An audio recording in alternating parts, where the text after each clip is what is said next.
Merci.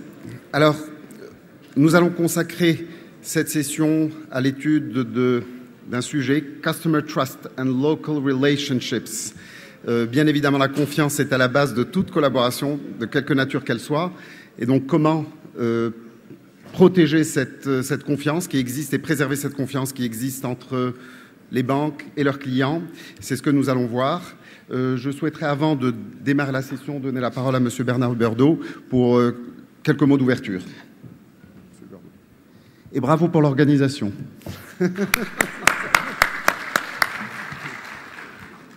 Bienvenue et bonjour à tout le monde. J'espère que vous avez pu, après le dîner extrêmement agréable qui nous a été offert hier soir par la Banque centrale populaire du Maroc, vous reposer. Cette nuit, aucun fumeur ne nous a obligés à aller nous retrouver dans le jardin. Donc, j'espère que tout le monde a pu bien dormir. Ce matin, nous avons une session qui est lourde, non pas forcément en importance relative des sujets, mais nous avons l'ambition de traiter beaucoup de sujets. Donc, je vais demander à M. Tosi d'être particulièrement rigoureux sur les temps de parole. Je vous prie de l'excuser, c'est de ma faute, s'il vous oblige à abréger certaines de vos interventions. Nous avions prévu une séance de questions-réponses ce matin. Il n'y a pas eu de questions écrites hier, donc j'en déduis que tout le monde avait eu des réponses satisfaisantes aux interrogations qu'il pouvait avoir. Et donc, nous allons immédiatement commencer cette session du matin qui se terminera aux alentours de 13 heures. Je compte sur vous pour que ça soit le cas. Et merci encore d'être tous là aussitôt. C'est vrai que par ce soleil, on aurait envie de faire autre chose, mais bravo et merci d'être tous là. Je vous souhaite une bonne matinée et de bons travaux ce matin. Eh bien, simplement pour veiller au respect du temps, nous allons décider d'une règle avec, si vous voulez bien, j'ai une petite carte là sous la main et si je la pose en face de l'un des intervenants, ça veut dire « Please conclude », avec tout mon respect, mais ça voudra dire qu'il reste quelques minutes pour conclure. Alors, je vous souhaiterais inviter comme premier intervenant, alors l'idée est la suivante pour ce panel, deux intervenants vont venir vous expliquer quelles sont les attentes de vos clients et en particulier les attentes des petites et moyennes entreprises et ensuite nos panélistes auront la tâche de devoir répondre à ces interrogations et à ces attentes. Et donc nous sommes à l'écoute des clients. Pour représenter certains de ces clients, je souhaite inviter Madame Gunilla Almgren, je m'excuse, Almgren. Alors, elle est présidente de l'Union européenne des petites et moyennes entreprises. Alors, j'ai appris une information ce matin extraordinaire. Il s'agit de 13 millions d'entreprises en Europe. 13 millions de petites et moyennes entreprises. Et donc, cette dame que vous allez entendre parle au nom de 13 millions d'entreprises. Et je vous demande de l'accueillir, s'il vous plaît. Please.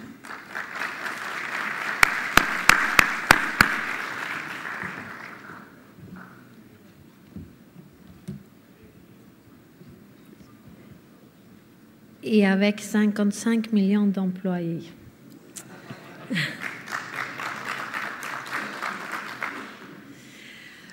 Je vais parler en anglais maintenant, mais je comprends et parle aussi le français. Et j'espère que vous pouvez aussi voir la langue anglaise aussi. Dear ladies and gentlemen, it's a great honor for me to speak to you today. And I want to thank you very much for your invitation to this Congress. Not only because of the perfect location you have found for your annual get-together, but also because popular banks and SMEs have a long common history. I am a Swedish entrepreneur. My business idea is that we are importers of sanitary fittings and water-saving equipment. I have 3 persons employed, and I buy and sell all over Europe. And I speak today as a president of UAPME, the European Craft and SME Association, to you. UAPME, which represents about 13 to 14 million small and medium-sized enterprises from all over Europe, is the voice of these companies in the European Union. The SMEs which count for 99.8% of all companies, 2/3 of all private employment, and about 60% of the added value, is the backbone of Europe's economy, and even more important for today's Congress. SMEs are, together with the private households and farmers, the main client of cooperative banks. However, SMEs are not only important client for cooperative banks. SMEs also depend to a very large extent on financial services provided by banks to our members. Therefore, SMEs need reliable partners for all kinds of financial services, especially in a difficult time like the one we face at the moment in Europe and other parts of the world. We have to tackle some challenges together if we want to come out of the crisis. I will come back to this point in a few minutes. But allow me first a short look back in history. You know better than I that many cooperative banks have been founded by entrepreneurs and business organizations in the last century. The reason for the development of your sector and also the savings bank sector has been fact that at the beginning of the 20th century, the existing commercial banks were not able or willing to serve small companies, farmers and private households with adequate financial services, and especially not with the needed credit and loans. This business was not profitable and too burdensome for them, especially for those which had their own financial difficulties throughout the big economic crisis after the First World War. This was the reason why the regulators created the possibility for business owners, farmers and local authorities to found their own non-profit financial institutions to serve these types of customers, and in the case of cooperative banks, the clients have been the owner of their bank. Isn't there a surprising parallelism between that time and our current situation? Since the beginning of the current crisis, especially since the collapse of Lehman Brothers in autumn 2008, large commercial banks have their own problems with asset devaluation and the need to deleverage their balance sheets, which means nothing else than they reduce their lending capacity and are less and less willing or able to lend to SMEs. If a loan is not fully collateralized by private assets or public guarantees. As a consequence, in countries where commercial banks are dominating the retail lending business, like in the UK or in my country, Sweden, we can observe a real credit crunch and many SMEs suffering from tighter lending conditions are complaining that they have no access at all. Support measures like more liquidity provision by the European Investment Bank, which extended the SME Global Loan Facility from 6 to 10 billion euro per year, or by the European Central Bank, which provides liquidity to banks more or less for free, 1% interest rate, have improved the situation a little bit, but not sufficiently. The main problem we see these countries is that no bank is willing anymore to provide finance for riskier projects like business startups, innovative projects, or even for business transfer. A quite different situation can be observed in countries with decentralized financial institutions like cooperative banks or saving banks, such as Germany, Italy, and Austria. These small decentralized banks have not been affected in the same way by the crisis. They have a quite stable liquidity, provision by own deposits, and they continue to provide loans to health SMEs. The bank manager knows his clients, and if he trusts the entrepreneur the individual and his company, he is still able to finance also riskier projects. From my point of view, there are some similarities between the situation now and a century ago. Cooperative banks, in its traditional setup, are financing to real economy, especially the SMEs, throughout a difficult situation when commercial banks leave them alone. However, this does not mean that there are no problems for both sides of the market, which we can and which we have to tackle together, not only to improve the relation between SMEs and popular banks even further, but also to drive a recovery of Europe's economy. And it is important to underline such a recovery can only come from a private sector. When the public sector has to restabilize its budgets and to reduce the level of public debt. As we have discussed last week at the European Social Summit with President Van Rompuy and President Barroso, only a balanced approach which includes the stabilization of the financial sector and public households, the implementation of the needed structural reforms, especially on the labor market and the service sector, and investments in the future can bring our economy back on track. Let me just touch two of the challenges ahead at the EU level, which are relevant for both of us and has to be solved in order to overcome the crisis.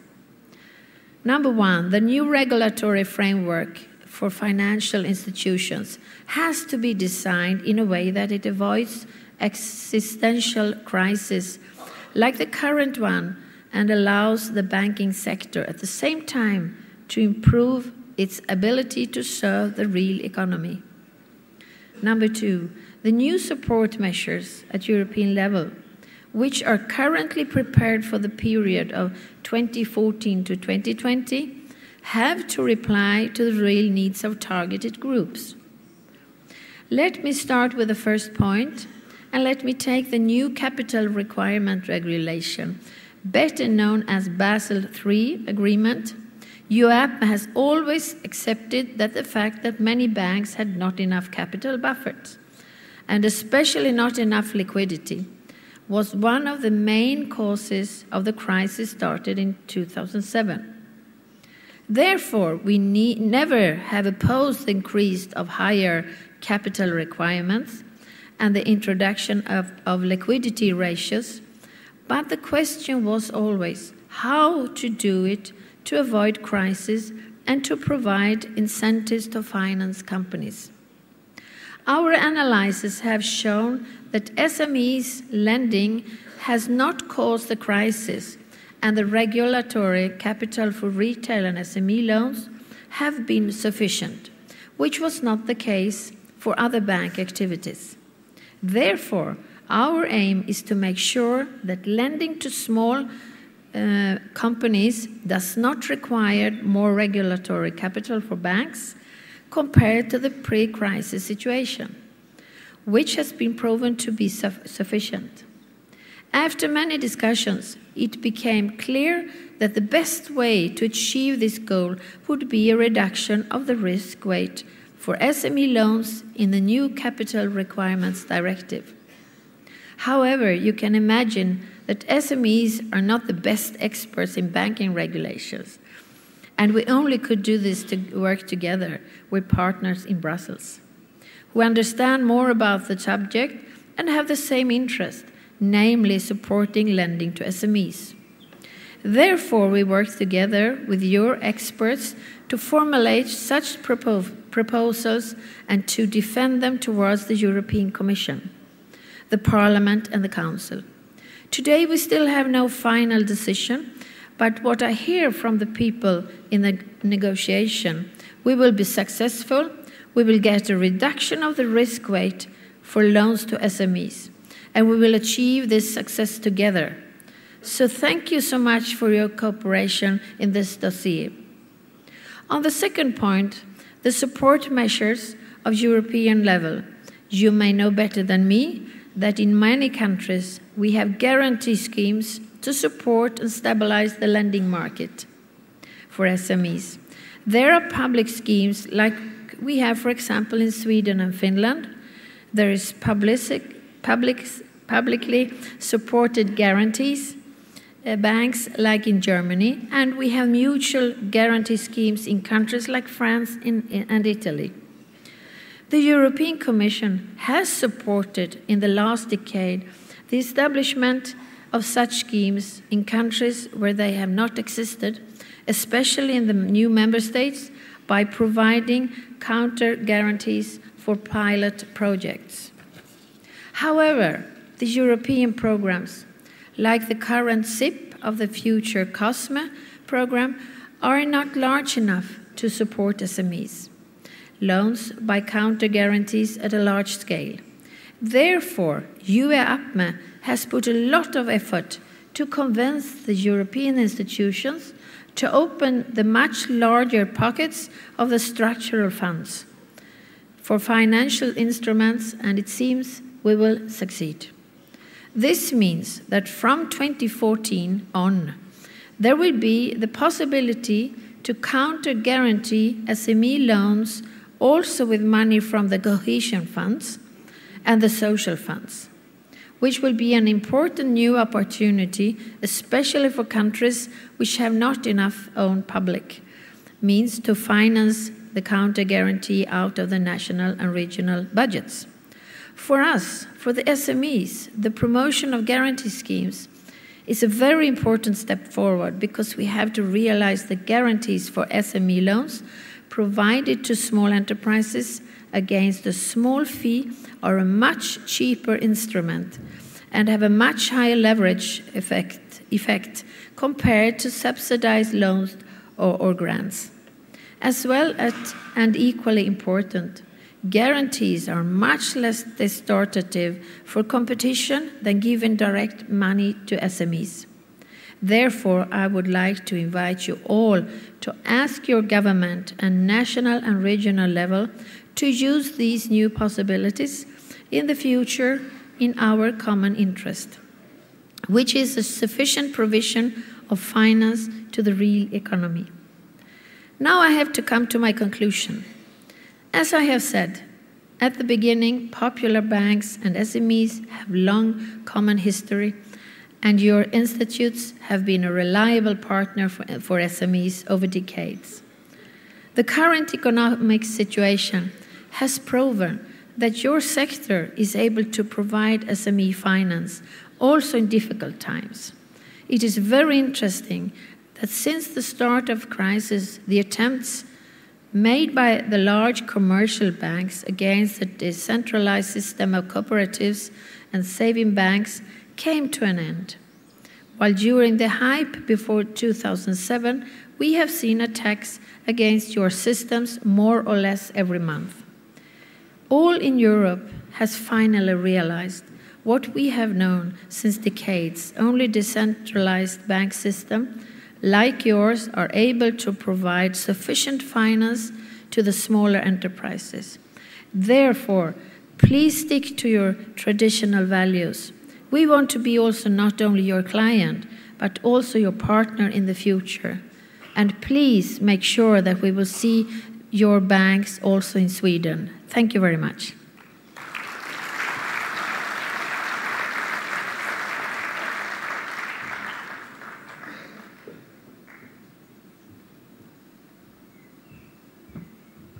I don't know about you, but I wouldn't refuse such an invitation given by her.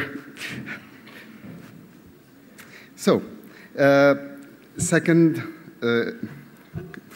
deuxième conférencier, M. Bessimjay Hokeimi, président de Atlamed Corporate Investment. Alors, M. Hokeimi a dirigé le plus grand groupe marocain et avec brio, et c'est une très belle chose de le voir à l'œuvre. Et maintenant, il a constitué un fonds, après avoir quitté ce groupe-là, où il finance un fonds d'investissement qui finance principalement des petites et moyennes entreprises. Et donc, nous allons l'écouter et voir quelles sont ses attentes par rapport au système financier. Merci. Monsieur Hokeimi.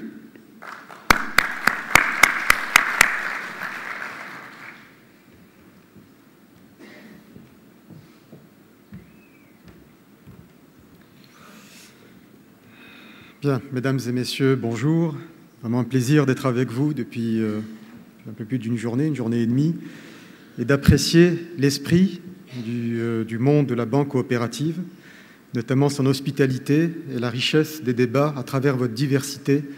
Je crois qu'une des dimensions du système coopératif est aussi de préserver l'identité territoriale et la diversité dont le monde a besoin.